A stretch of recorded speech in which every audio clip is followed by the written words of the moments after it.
Monarch is building the future for those interested in one wallet that consolidates the best services and functionality into one simple and easy-to-use app. Monarch will empower users to control all aspects of their financial kingdom from the palm of their hand. You may have heard the phrase, not your keys, not your crypto. With Monarch, you own your keys and seed, meaning you own your crypto. With Monarch, you can store, receive, send, swap, buy, sell, and earn interest on your crypto. Track your portfolio, the news, the market cap, and more today. We're constantly adding new services and updates too. Learn more today by visiting monarchtoken.io or download the wallet for free today from Apple or Google.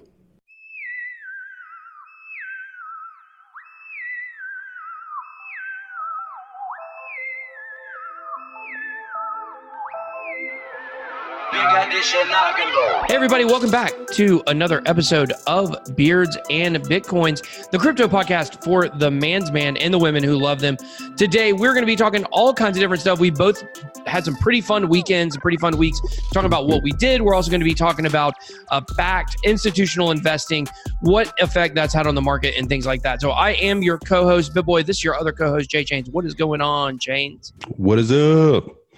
It's a beautiful day here. Dude, today, honestly, no joke though, today is probably one of the best days we've had in so long.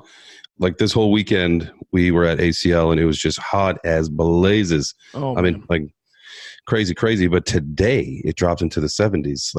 And then it built up a little bit to I think it was in the low 80s today. But it was such a relief, man, because it's not anywhere near the hundreds. So it was fall is here. Ooh, felt so good. But my weekend, like you said, man, I was at ACL this weekend. Definitely. And what is ACL? People think it's a tendon.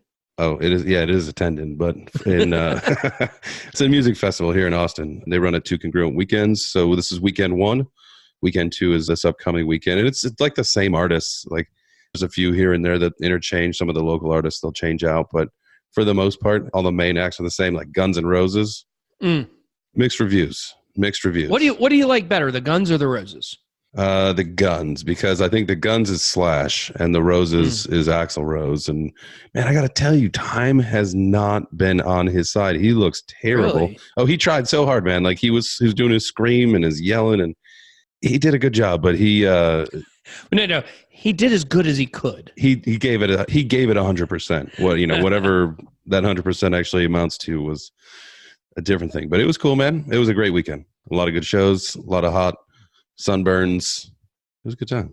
What'd you do? You saw Billie Eilish, right? She's yes, famous TikTok artist. Famous, yeah. I guess she's super young and she commands the stage well. I give her props for that. Her stage presence was good. She's young. She's only 17, so she's an artist in her own right. That's not really my style. A lot of that, I got to tell you, man. It was like teeny bopper central. My wife and I were caught in the middle of the pits and stuff, and no. I'm too old for that. I'm way too old for a mosh pit with a 15-year-old. Oh man, I can't even imagine. I literally can't imagine. Were there any rap artists there? Yeah, Childish Gambino. There was a couple local guys, a couple smaller, but Cardi B Sunday night. Oh, that was basically, she's a dirty girl. I love Cardi B. She's got some jams, but it was like being at a strip club. I mean, minus the clothes taken off, the dancing was the same. That's funny. Yeah. So Billie Eilish, we were talking about before we went on, she actually has Tourette syndrome. See, I didn't know that. Yeah. So if you don't know what Tourette syndrome is, it basically is a disease where it gives someone tics. So they do kind of weird eye movements or, move their arms weird or whatever it might be. And I was actually doing some research on this because it's very interesting when you have someone who is a celebrity. She's becoming a huge celebrity right now. She's like an international, a total international pop star, right? Yeah, she's on. Yeah, she's on the ascent right now for sure. She's on the way up. Yeah, because her music, it is kind of pop. It's got a pop kind of element, but it's a little harder than regular pop. It's not like your teeny bopper pop. Yeah, no. Yeah, she was in it was black and lime green. Her hair was lime green. Her nails were 5 inches long, like daggers. Yeah. But so I was looking on some interviews because they get compilations of her with tics, where she'll tick or do something. I guess I don't know if I'm supposed to do tics or not, but kind of move their heads weird or move their eyes weird or whatever. What she was saying was very interesting. She was saying that basically when the people ask her the question, that's when she's ticking. Like she'll be making weird eye movements and stuff. And so she expects whoever's doing interviews with her not to film her during the question asking, because once she starts talking, she has no problems. But when she's just sitting there waiting on the question, she has tics. And then I can't remember what interview it was. It's a pretty big interview. They put it out and showed the full thing of her and the interviewer. And that's how it kind of went viral and everybody found out about it. That's interesting. That's really interesting. I'll check that out. I did not know that. Yeah. She was on Ellen talking about it. You like Ellen? I don't watch the Ellen show. Yeah, you. I don't watch the Ellen show. God, that sounded so bad. The crypto podcast for the man's man and one man who watches Ellen. No, but Ellen pops up all the time in my suggested feed in YouTube for some reason. I know what you mean. I don't watch him though. I don't. You're killing me right now, dude. I'm killing myself. It's okay. It's okay. Dang it. This always happens. Sometimes a good Ellen, man, whether it's for a good laugh or a good cry, whatever you need to do, man. I respect that. Dude, if you really respect that, I've lost respect for you just now, okay? I don't know why it shows up. Jimmy Fallon always shows up. I don't watch those clips, but they're always, hey, let's talk about YouTube for a second. Let's get off topic here, if we were ever even on a topic. Okay, YouTube, they will force feed you a video. Have you ever been scrolling through YouTube and you're just like, oh my gosh, okay, I will watch this video. You've shown it to me 1,000,000 times. Yep. Yeah, that happened to me recently. I wish I could remember what it was, but it was a video that I had seen so many times. And I was like, I never actually watched it, just seen the thumbnail. And it's like, okay, YouTube, you've been trying to shove this video down my throat for 6 months. I will click the freaking video, So YouTube needs to chill out on that. What do you think? Hey, come on, YouTube, just chill. Chill, YouTube, chill. So, yeah. So, and then, of course, I just got back from a big trip, right? Yeah. Tell me all about it. We know you went to Disney. Oh, yeah. I went to Disney with the fam. Well, let me tell you something very interesting. I'm also trying to get sponsored by A&W Diet Root Beer, if anyone is interested in helping me out with that. So we stayed, my brother-in-law is in the military. He's in the Air Force. And so we got to stay in the military resort. It's called Shades of Green. It's very close to the Magic Kingdom. It's actually very close to like the monorail at Disney World where you get on to ride to Disney or Epcot. And we stayed there and we were like in a food dungeon there. We couldn't order a pizza because it's a military base. And so anyone who came on had to have a military ID or a temporary one that they provided. So like we couldn't order any takeout while we were there. And we had to eat in the hotel. And it was so expensive. It was crazy. Do those guys never order pizza? They have pizza there, but it's crappy. I mean, I want I don't want a foo-foo pizza. You know what I'm talking about? Right. I want a man pizza. You know what I'm saying? Man pizza. Yeah, let me get that cheese, that feta. Put some feta cheese on that. Feta cheese, huh? Cheese. You got to give it a nice little salty bite. Oh, yeah, dude. Pepperoni and feta is my tester pizza. Like, if I want to find out, like, okay, does this place have good pizza or not? Give me that pep and feta. And a lot of times you have to get double feta because they're so stingy with it. They're so stingy with feta. Fancy cheeses. It's a fancy cheese. Cheeses, dude. Dude, I like fancy cheese. You know what I'm saying? I like all kinds of cheese, but feta's probably my favorite. Feta cheese, blue cheese crumbles are pretty good, but on the pizza, you got to go feta cheese. Okay. Sure. Yeah, so I mean, I like mozzarella. I like some fontina, some Parmigiano Reggiano. Ooh, dude, you know what I like is shredded Parmesan cheese. Dude, I am like that with some olive oil, some salt and pepper, some crushed red pepper flakes on some toast. Ooh, that's not God, dude. I'm on keto right now, dude. I've been successfully on keto for 3 days. Okay, so no, not minus on the toast. Not on the toast, but you could eat that stuff just like spoonfuls. Oh yeah, I could, and I do. I just actually got a Romano Parmesan cheese blend bag, and I've just been destroying it. Just taking handfuls out at a time. So talk to me about keto really quick, because I mean, everybody knows like how to get to ketosis, where you starve your body, whether you do intermittent fasting, whether you do an extended fast. Tell them, how do you get into ketosis? And we're not health professionals by any means. This is not health advice, y'all. Do your own research. Yeah, do your own research. No, I mean, for me, it's just don't eat carbs, man. I mean, I just do not eat carbs at all. And when I don't eat carbs, then I go into ketosis. At some point and ketosis is just basically it's a state where your body is burning off your fat instead of burning off your protein and other calories and stuff like that. Or your carbohydrates. It's not usually your body runs on energy produced by carbohydrates. But when you use the protein, it's forced to use fat instead of carbohydrates. And that's how you lose a ton of weight. And I got the keto strips one time. What's that? To make sure that I was doing it right. Like a pee strip? Yeah, you pee on it. Yeah, you pee on it, and then it just tells you whether or not you're in ketosis. And so I did it a couple times, and every time it's like, you're in ketosis 100%. So I was like, all right, must be working pretty good, Well, but dude, I'm a man. I like meat. You know what I'm saying? So like I eat, I drink protein shakes, which I can drink on the diet. And I like I'll just go and buy like a bunch of packs of pepperoni and just eat the pepperoni or turkey, ham, whatever. So meat's good. I mean, you could go heavy protein. Is there like a scientific formula where you want to have so much protein, or could you just like have like protein and like almonds? I mean, I don't get that fancy with it, dude. You know what I mean? Like, no. I mean, I guess almonds don't have carbs in them, do they? I don't think so. I think they're just like high in fat and like high in protein, I think. Yeah, I mean, you can't really, here's the thing. Honestly, you cannot mess up keto. You can't mess it up. If you just don't eat carbs, you can't mess it up. No, can you have fruit carbs? No, absolutely not. Ooh, see, that's my thing. I love fruit. Yeah, you are kind of fruity. I'd agree. No, I just mean like you like fruit. Like that's what they call people like fruit. You're fruity. Yeah. Okay. That's very nice. Yeah.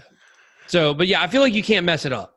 Like unless you go off the diet, like now at some point you'll kind of hit like a stabilizing level where you like, okay, well now I got to either like eat less. Cause like you pretty much eat almost as much as you want on this diet, as long as you're not eating any carbs, So you can't eat too much though. Like if you eat like 25 or 30 wings every single day with a ton of blue cheese, then yeah, you're probably not going to lose any weight. But if you do that a couple times a week, you're still going to lose weight.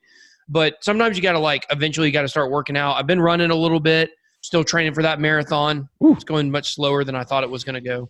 But yeah, trying to make progress. But yeah, that's keto. That's what's going on with it. So like if you order a burger, you got to have it no patty, right? Or no bun? I'm probably just not going to order a burger at a place. And this is where it gets difficult because when I'm at home, I can pretty much, go to the grocery store, get whatever I need.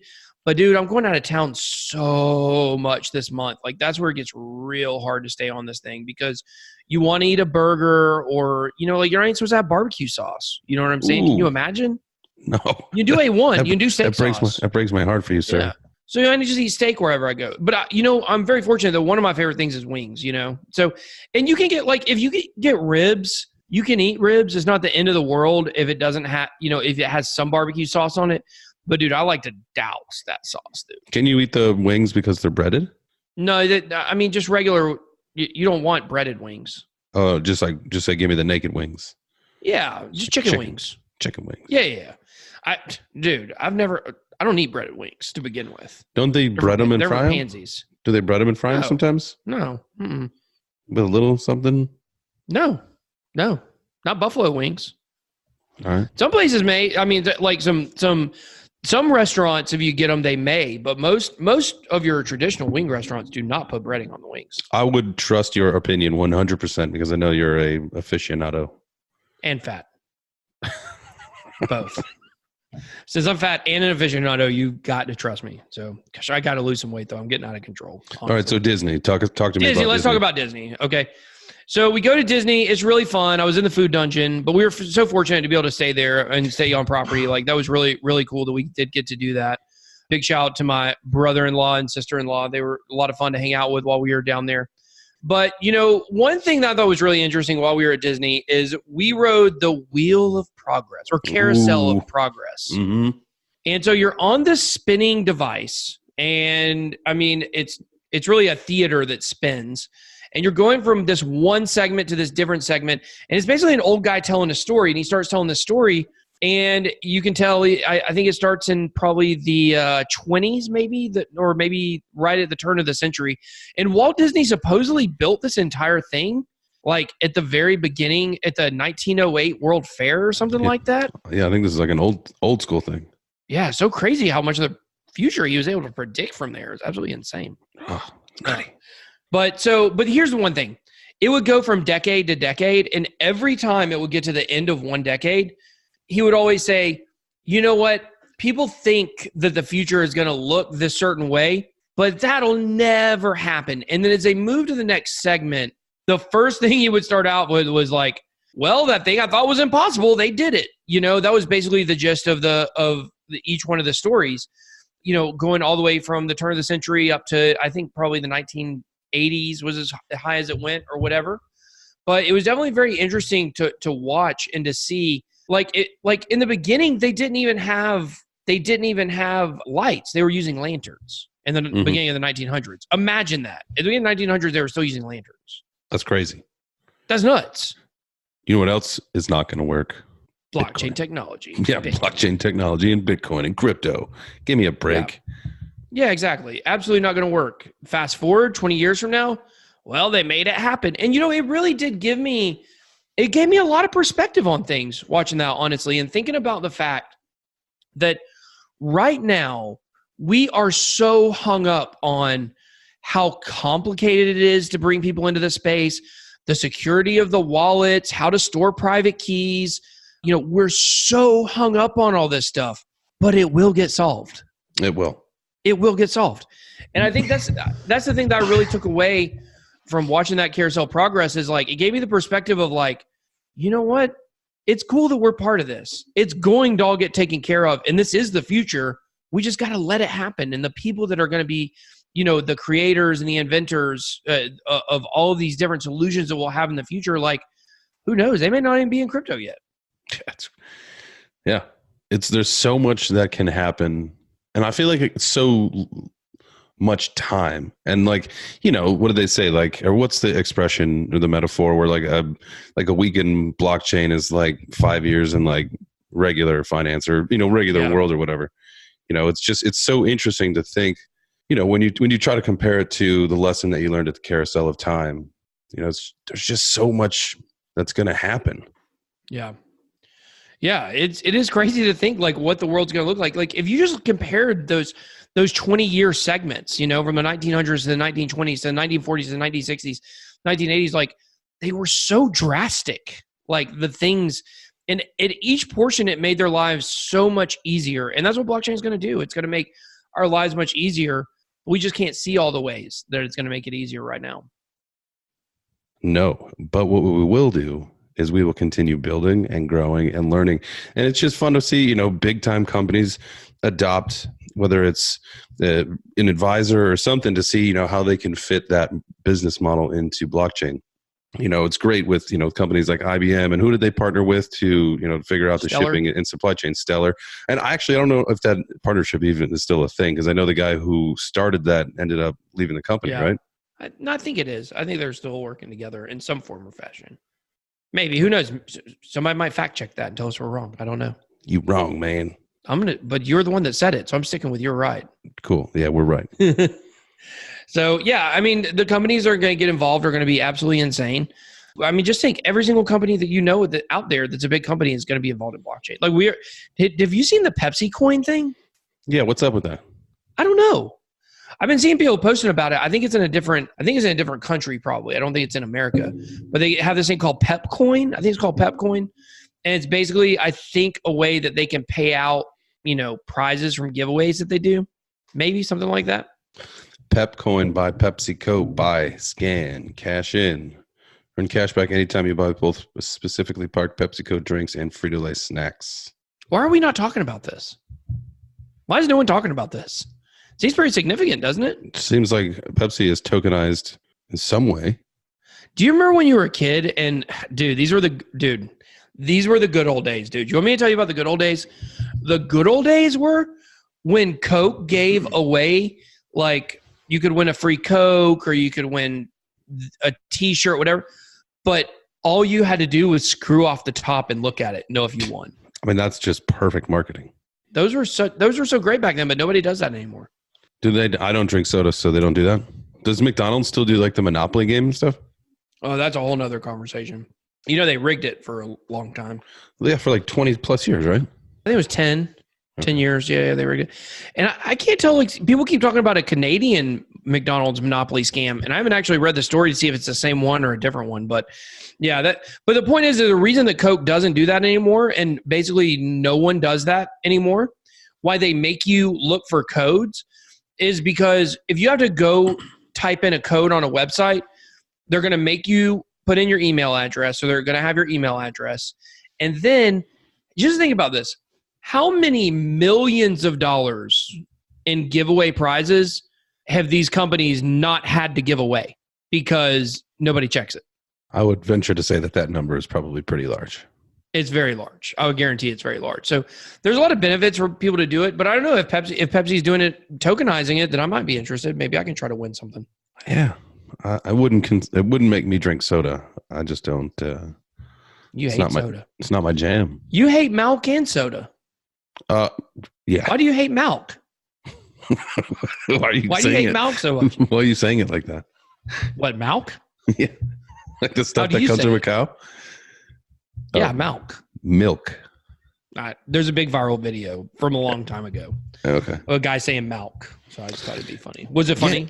Yeah. I mean, I just was laughing inside. I didn't want to laugh at you on the show, though. Like, I didn't want to, Well, I like to mispronounce words, Like, I say alien. I don't know if you noticed that I say alien instead of alien. Yeah, 100%. Yeah.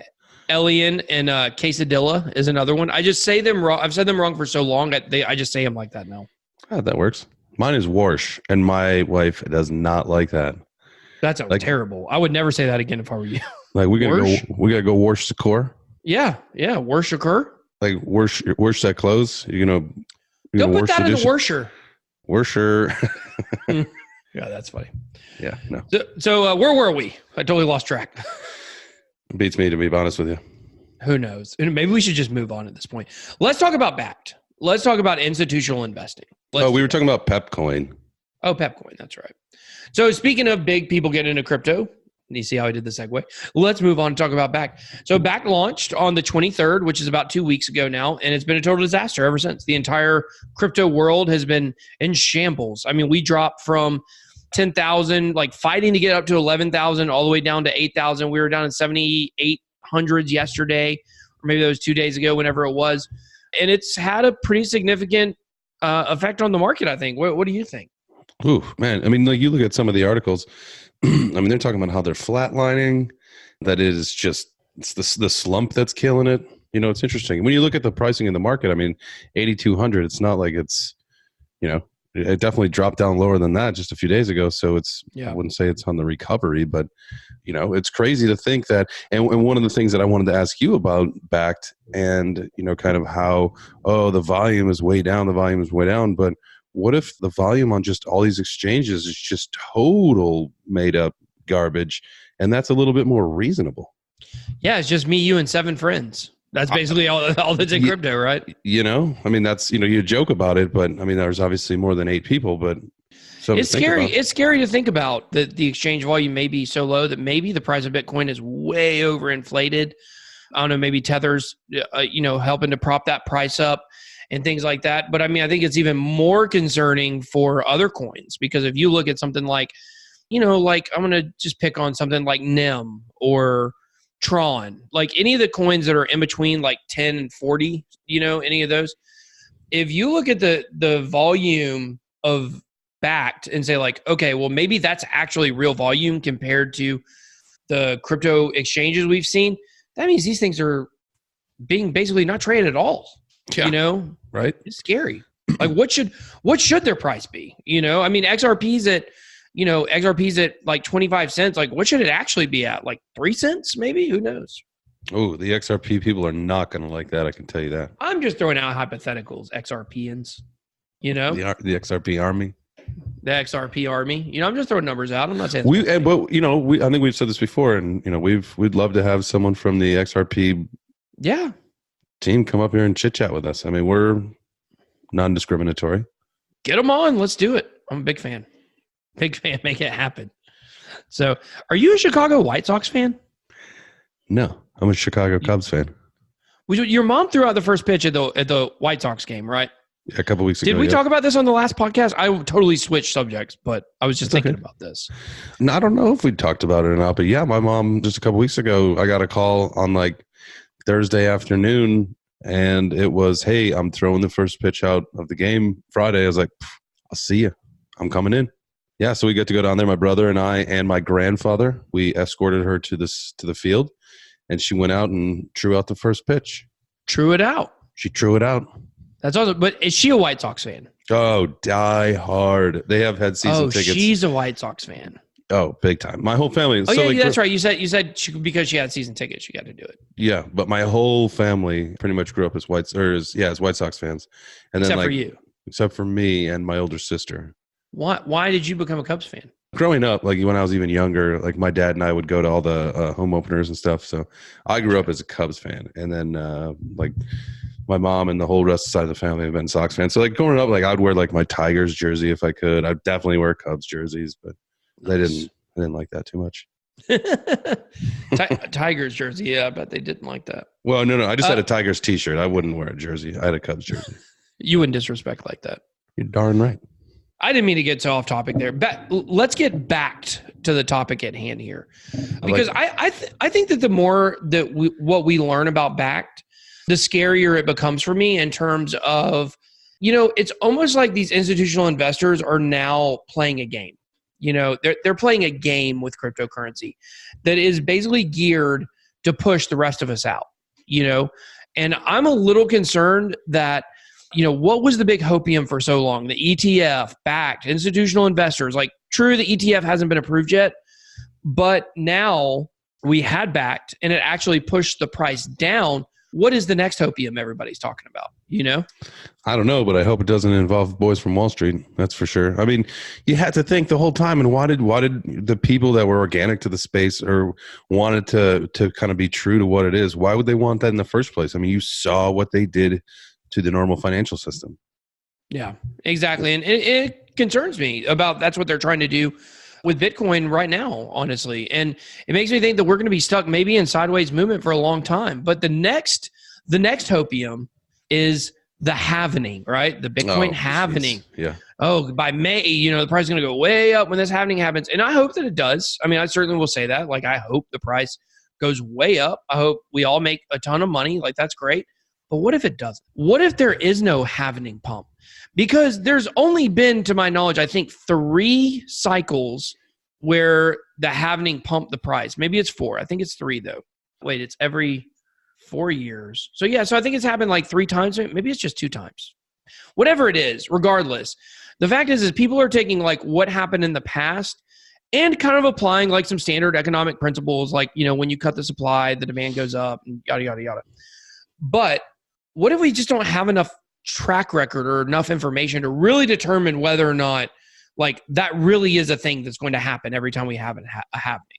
You know what I mean? Does that make sense? Yeah, absolutely. We don't know.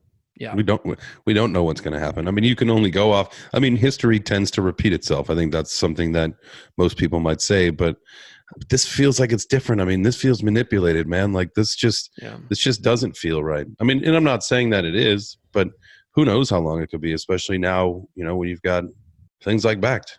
I mean, because they've got the money to just do whatever they want. Yeah, and I think the question is, if we were to fast forward 1 year from now, we were to go to next September, and we were to say, okay, the price of Bitcoin's at $9,600. How many people you think will be left? Not too many, but they'll get bored. Yeah. Well, we already see it. Yeah. Oh, absolutely. Absolutely. You see people saying, peace out. Like, I got to go get a real job. Like, I can't do this anymore. I've got to, I got to go figure something else out. But yeah, every day. I mean, the longer it goes sideways. Yeah. I mean, I think people just keep waiting for, this big pump to happen. And it just isn't happening right now, and it's kind of scary. It is kind of scary. But one of the things you got to look at, and, if you say, all right, let's take Bitcoin. And when we take Bitcoin and we look at the 1 year price, it's up 25%. Is your bank account giving you that kind of money? Yeah. Yeah, there's ups and downs. That's the market. If you can play those, if you can read those and you can swing those, good for you. But if you're not, if you're just a hodler, you just made 25% if you did nothing. Yeah. So and doing nothing's easy to do. Doing nothing is easy to do. You just kind of forget about it. Like, it's not, I mean, and until it goes crazy like it did last time, stop worrying about the price. What's the matter? Is if you risk too much and you're hurting for money, that's one thing, but it's kind of your own fault because you knew the risk going into it. But if you can just sit and wait for the market to come to you, That's what you should be doing. Well, I've taken a little bit different strategy. I've taken a little bit of a different approach. You're going into the trading game. Oh, yeah. I'm going hot and heavy in it. I've started leverage trading on Bybit, bybit.bitboy.live. You guys go to that link. You can sign up. I just showed my own ref link. Yikes. Don't worry, J Chains. I'll give you like a quarter of a Bitcoin. It's pocket change at this point. I'm making so much money leverage trading. I'm just kidding, guys. In all seriousness, though, like I'm not showing Bybit because I want people to sign up for my link. I don't care if you sign up for my link. I've actually had 0 Bybit referrals. So if you want to be my first one, I think my link is broken. I think the link is not working, but that's beside the point. The point is I've been using Market Cipher. This is an indicator that was built by this guy, Crypto Face, and he's phenomenal. Like this guy is making $200,000 trades live on live streams. Damn. Like, could you imagine how much your sphincter would be sucked in if you had that much money on the line on one trade? Are you kidding me? Ooh, I'm pinging right now, just thinking about it. I mean, to play with that kind of money. I mean, it'd be, if you knew what you were doing and you were a professional and expert at your craft, then it would make it, I think, man, nope. Thinking about it. Nope. I'd be scared. I mean, he does risk management, it's not like he's got all of his money on the line at one trade, but I've been listening to his calls and I have Market Cipher. It costs like 0.1 Bitcoin. I got a, free copy from him or whatever for, doing a video with him and things like that. But so I didn't have to, full transparency. I didn't have to pay for it, but it does cost 0.1 Bitcoin. And with that, you get access to like go to his little trading discussion group on Discord. And I just do whatever he does. I mean, I'm trying to learn more about TA so I can use it without, like right now, kind of where I'm at is like, okay, I know that if there's a green dot on this one spot that I need to go long on it. Like I know that's what it means, but I just don't know why the green dot pops up. Does that make sense? Like, I don't know what the market conditions are. They're like, now is the time you need to go long, and now is the time to go down. No, they're like tutorial videos. Yeah, but I mean, there's so much to it, man. Like, there really is. It's so crazy trying to look at all of it. It's got these things called oscillators, which I don't even know what an oscillator is. That's how noob I am. Isn't that a fan? That's what I thought too. Honestly, I thought it was a fan, but. Yeah, so those are things I'm trying to figure out about it, about how to use it and how to understand it a little better. So I'm like taking a course on TA right now, trying to learn. I feel like I really got to understand fundamental TA, but it's really plug and play for me. I mean, I just do what he says and I make money. I mean, I've been doing really good with it the last several weeks. And when I lose a little bit. But when I win, like I win a good bit, And that's the cool thing about leverage trading is, dude, like just think if you were to put in like, I don't know, like a $500 long on Bitcoin when it hits the bottom, like if you get it at the bottom, like it's 70, let's say it goes down to 7,200 and you get that long with like, dude, I like using 25X leverage. Ooh, yeah. I like 25X, man. 25X is my go-to, man. Like a lot of people want to do 3, 5, 10. I haven't been liquidated yet on a big trade. That's great. Yeah, I've been liquidated on some smaller trades, but not on any significant trades that I've done. Because when I'm ready to go long with that leverage or short on it, like I'm pretty sure it's going that way, based on the indicators. Based on what you've been seeing. Now, do you see like, is it like to the like second where you're seeing like the trades happen, or because it's a bolt on to trading view, right? Yeah. It's a script that overlays on trading view. So yeah, it works. I'm gonna hit you with a nerd alert. I don't even know what a script means. I don't know either. That's just what it says, dude. That's what it says, dude. I don't know what I actually do know what a script is. I mean, it's just it's a computer programming function, is long and short of it. It's like something that runs automatically. So all you got to do is plug it up. Nerd. Dude, I hate you so much right now. Dude, will you stop hitting me with that nerd alert, dude? I'm your boy. We're done. Nerd. No more. No more, thanks, dude. Nope. Yeah, no more alerts. Show some respect. Put some respect on my name. Here we go. So, but yeah, overlays like all these indicators on it, and it's really cool. I really like it. I do want to be clear about this. I'm not getting paid anything to tell you guys that this thing works phenomenally. I'm just telling you that it does work phenomenally. And I'm using it every day. But it overlays on TradingView. And so you basically have like some different indicators that are these oscillators, and then you have different indicators with the RSI but on the top part, on the actual candlesticks, it puts little symbols above each candle, and each symbol means something different. So when you learn what those symbols mean, like there's one called a blood diamond. So when a big red diamond, the blood diamond, that blood diamond. So when that big red blood diamond pops up, you know the bottom's about to drop out of it. You could probably go 100x leverage, and you're going to make money when that blood diamond pops up. Ooh. You know? Have you done 100 yet? I have on some smaller movement, but I don't know if I quite have the cojones to, because it's such a small liquidation window you have. It's so small. Yeah, I mean, it's like a couple Satoshis. No. It's like about $100 you get, maybe about $100 to play, or 100, like $100 range. You know, like if Bitcoin's in between like 80.50 and 81.50. You know, like and this is just approximate. Like if you're at 81.50 and you go long, and that thing drops like $100, you getting liquidated. And sometimes it's even less than that. Yeah, and that's hard because that thing moves a lot. But what's the window? Like how long do you have? Do you set your time? There's no time. Well, how do you close? How do you close and collect or win or lose? Manually. Just say, hey, I close this trade. Yeah. So like if you're longing, okay. So when I shorted Bitcoin at 9,600, I shorted Bitcoin at 9,600 with 25x leverage. It wasn't that big of a trade. It was like $500 I had on it. And that thing dropped all the way down to 8,200. Like I had to choose like, okay, this is the point where I want to get out.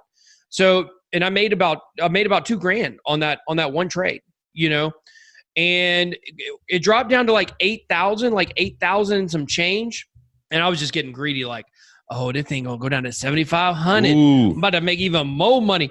And like I sat there and watched it go back up, and it went back up to like about 8,200. And I was like, I gotta hit that button, dude. It's like that whammy button. Like no whammies, boom, and then you close it. You know.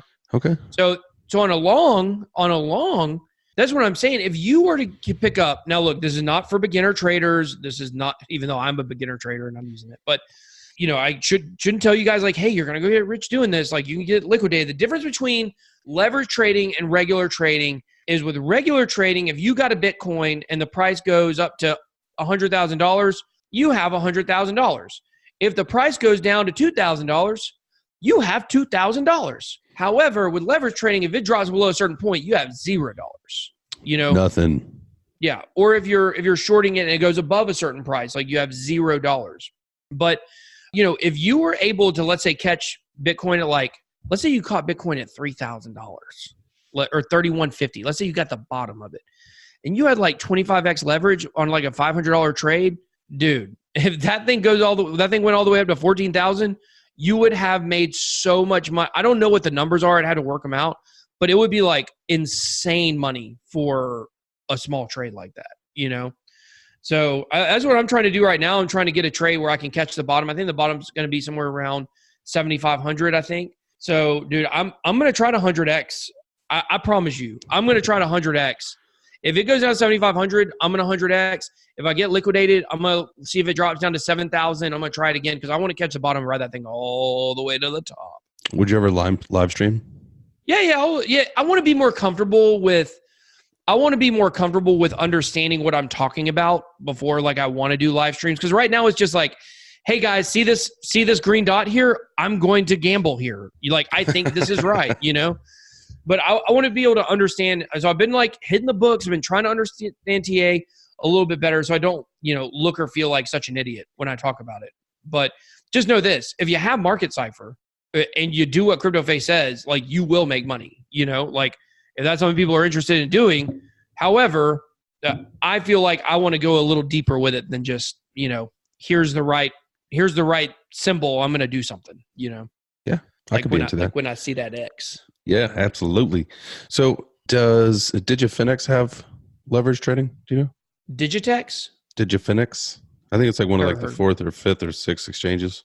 I've never even heard of Digifinex. Bitfinex? Let me see here. It's like a Singapore. Digifinex? No. No one knows you made up an exchange just now. I just made up I totally everybody is Googling digifinex.com. Dude, what is Digifinex? You better look it up. Bitfinex. Yeah, that's what I said. I said Bitfinex. What did I say? I said Bitfinex and you said Digifinex. Man, I don't even know what I'm talking about. God, man, you've gone on another level with this right now, dude. You're not allowed to trade on Bitfinex. So with Bybit, isn't it a U.S. exchange? No, Bitfinex is not. Bitfinex is they used to allow U.S. traders, but they're in trouble with the they're in trouble with the New York State Attorney and suing them. The British Virgin Islands. There you go. Yeah, I mean, technically, you're not supposed to trade on Bybit if you're an American either. But some of these sites they have like Binance, right? I still trade on regular Binance. I mean, everybody's talking about like, oh, you got to get off Binance. You don't have to use a VPN to get on regular Binance. You just didn't need to do KYC. I never did KYC, so I guess I trade on regular Binance. I never did that either, so I'd be fine to go? Yeah, everything's fine. I use it all the time still. I'm sorry if I trash talk you, CZ, if you're listening. CZ sucks, but yeah, I don't like him. But I don't hate the Binance US exchange because it's actually a subsidiary. It's actually a different company. So we reached out to Binance US. Catherine Coley, to see if we can we reached out to the PR department, see if we can get Catherine on the show to talk about Binance US, see what maybe the sets them apart from the major Binance that everyone knows. Yeah. So I still, people might think it's a little hypocritical. I still use Binance because I do trash it all the time. But Binance is quick, it's very liquid, and it's just very easy and fast. That's why I use it. I mean, there's definitely some bad stuff about it, but I've never done KYC, so none of my KYC has been stolen from them. And if I am using Binance, it's literally to move something on there, exchange it, and then move it somewhere. So it's just like, I just use it kind of as an exchange point. But so with Bybit... Hang on a second. Use an exchange as an exchange point? It's crazy, isn't it? I don't use it as a wallet. I know it's nuts. But no one should ever, and just in case you're listening and you don't know, maybe you're new to the space, don't ever store your crypto on a wallet. No. In an exchange. On an exchange wallet. Yeah, it's not your keys, not your crypto. Not your keys, not your Bitcoin. Not your keys, not your coin. I've discovered there's actually different variations of that. I always heard not your keys, not your crypto. Mm-hmm. But there's other variations that I've heard recently. Interesting. Yeah, I wanted to teach you that. That was good. I appreciate that. You know what I love? Thank you. I love learning new stuff. Yeah. Well, around me, I mean, you're always going to be learning new stuff. Yeah. Smart guy. By the sheer amount of volume that comes out of my mouth. Surely some of it you won't know, 100%. More volume than crypto exchanges. But, the thing is about Binance or about Bybit is for Bybit, what you have to do is you use a VPN to sign up. And then once you sign up with a VPN, you never have to use it again. So it's pretty simple. If people do want to, not financial advice, not telling you to do it. But a lot of people, they'll go to Bybit and be like, oh, I can't do this. All you got to do is what I tell people, the easiest way to use a VPN is on your phone. If you just use an app, you can download from the App Store, use it as a VPN, sign up, get your password and your username, you're done. And you just do it like regular. I don't have to do anything special to sign up. I got Authenticator set up for it. But I guess that probably brings us about to the end of the show. What do you think? That sounds good. I think today was a good show. Good show, man. Yeah. Hey, good show, man. It was a good show, man. I liked it. It was a good show, I thought. Could have been better. I mean, if I would have talked less and you would talk more, maybe. Oh, probably. I think that was the magic formula. That's the magic. Yeah. What I need a sign to hold up, or I need you to hold up a sign like, you're talking too much. Please. This is enough. It's time for me to impart wisdom onto all of the followers of the Beers and Bitcoins podcast. The knowledge that you have is good. It's good. It's good that you spit forth your wise wisdom, Master Bitboy. Thank you. Spitfire. Spitfire.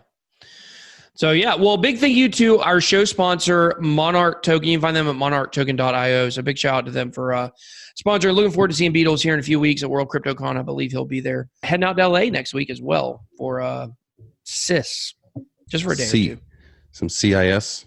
Some CIS. I call it CIS, but it ain't your sister. You got a cyst? I got a big cyst. Right. But yeah, so awesome. Well, great show. We'll talk to you guys later. See you. Big addition, I can go.